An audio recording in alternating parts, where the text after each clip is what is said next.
মুসলমানদের মাসিয়া যেটা মমতা ব্যানার্জি ছিল সেটা কেটে হুমায়ুনের মুখ এসে গেছে, আলী আফজল চাঁদের মুখ এসে গেছে। তাই আগাচ্ছে বাগার ভয়, হুমায়ুনকে, আলী আফজল চাঁদকে, মমতা বুবুর, মমতা খালার, মমতা আপার বেশি ভয়। তুমি দীঘাতে যে মন্দির করেছো ওটা কি তৃণমূলের দীঘা মন্দির?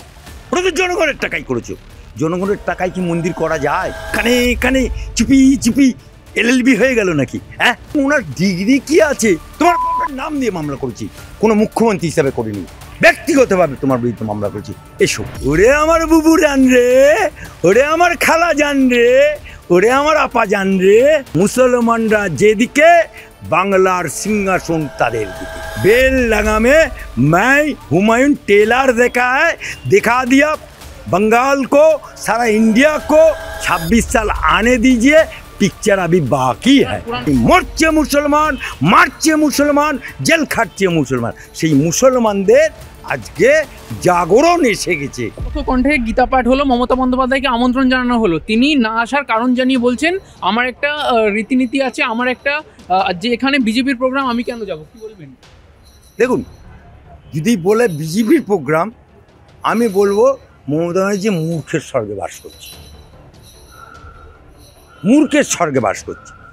আমি মমতা ব্যানার্জিকে বলতে চাই, তাহলে তুমি দীঘাতে যে মন্দির করেছো ওটা কি তৃণমূলের দীঘা মন্দির? ওটা তো জনগণের টাকায় করেছো। জনগণের টাকায় কি মন্দির করা যায়? তুমি যে মহাকাল মন্দিরকে টাকা দিলে, জায়গা দিলে 25 একর, দেওয়া যায় সরকারি টাকায়? গীতা পাঠ হয়েছে, লক্ষ কণ্ঠে গীতা। হতে পারে ওখানে রাজ্যপাল গেছিল, হতে পারে ওখানে বিরোধী দলনেতা গেছিল, হতে পারে ওখানে কেন্দ্রীয় মন্ত্রী গেছিল, তারা সনাতনী ধর্মের, তাই গেছে, ভালো লেগেছে গেছে, তাতে কার কি এসে গেল? হুমায়ুন কবির ওখানে উদ্বোধন করলো, তুমি তাকে শহীদ করে দিলে। মুসলমানরা জড়ো হলো, তুমি সংহতি দিবস ডাকলে, তোমার ডাকে লোক।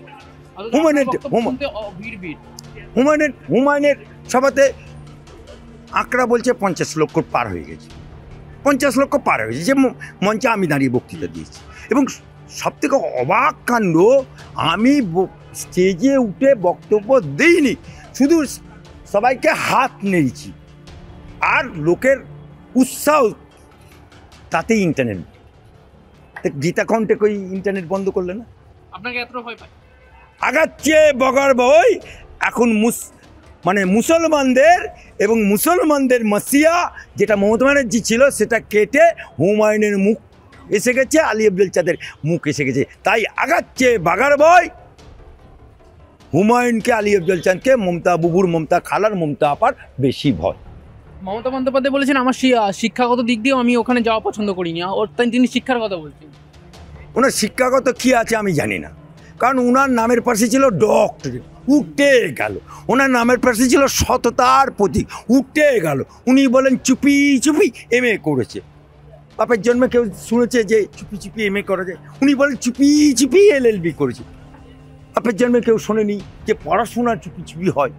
কানে কানে কানে, এটা কি কানে ওই পইতে দেওয়ার সময় পুরোহিতরা গুপ্ত মন্ত্র দেয়, সেই গুপ্ত মন্ত্রভাবে MA হয়ে গেছে নাকি? কানে কানে চুপি চুপি LLB হয়ে গেল নাকি? হ্যাঁ, সুতরাং ওনার ডিগ্রি কি আছে এটাই তো মানুষ খোলাসা করে জানে না। কারণ উনি ডক্টরেট লিখতেন, উঠে গেল। উনি এখন বলছেন আমি MA, উনি এখন বলছে LLB, সব নাকি চুপি চুপি করেছে। উনি চুপি চুপি বে করেছে, ওটা বললো না তো? ওটা ঢেকে দিল, মানে চুপি চুপি মা দন্তনা একা এটা বলেছেন? এটা বলছেন না। এখন উনি শিক্ষাগত যোগ্যতায় দেখাচ্ছেন।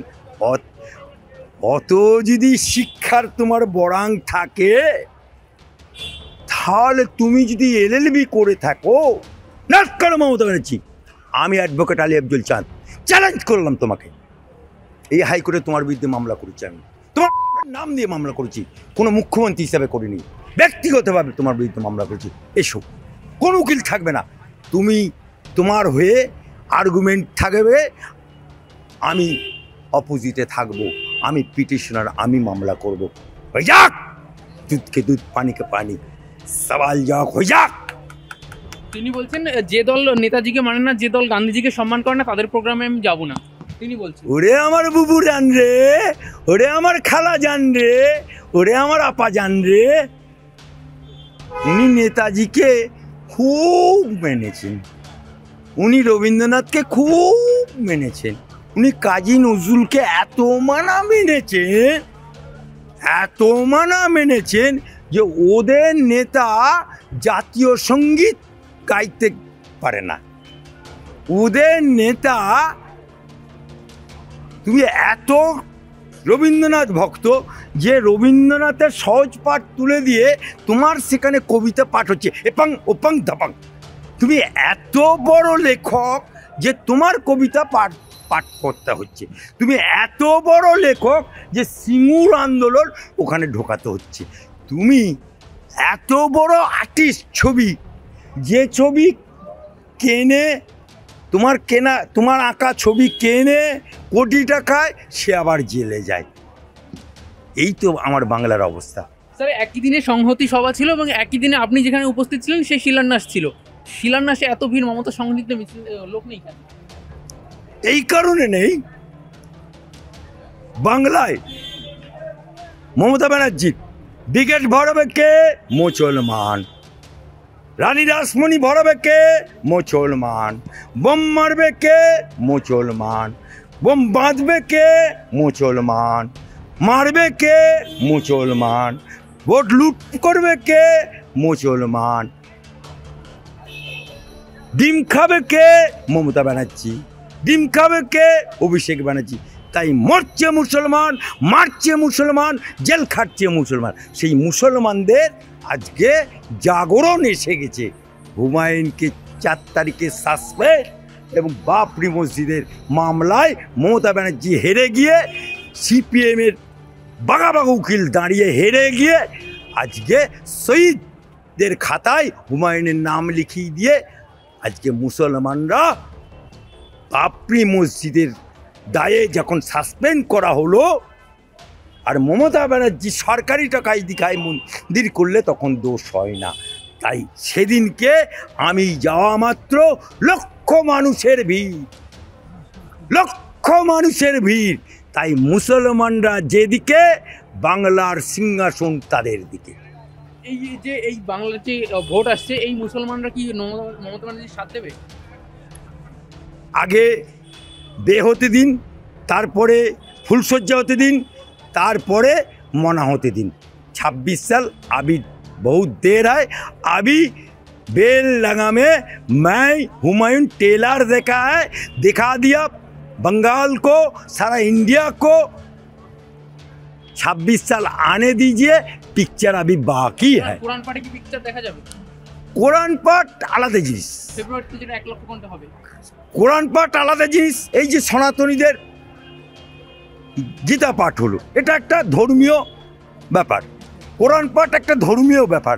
বাবা আম্বেদকরকে স্যালুট জানিয়ে বলছি যে আজকে আম্বেদকরের সংবিধান মেনে এখানে যেমন গীতা পাঠ হয়েছে, মমতা ব্যানার্জি বাধা দেয়নি। আমি আশা করব কোরআন পাঠও বাধা দেয়। যদি বাধা দেয় তাহলে আমার হাইকোর্টে মামলা করে আমি রায় নিয়ে সেখানে যাব।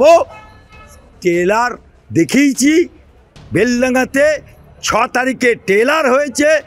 ওই দিনকে হবে সেমিফাইনাল, ফাইনাল হবে 26-এ।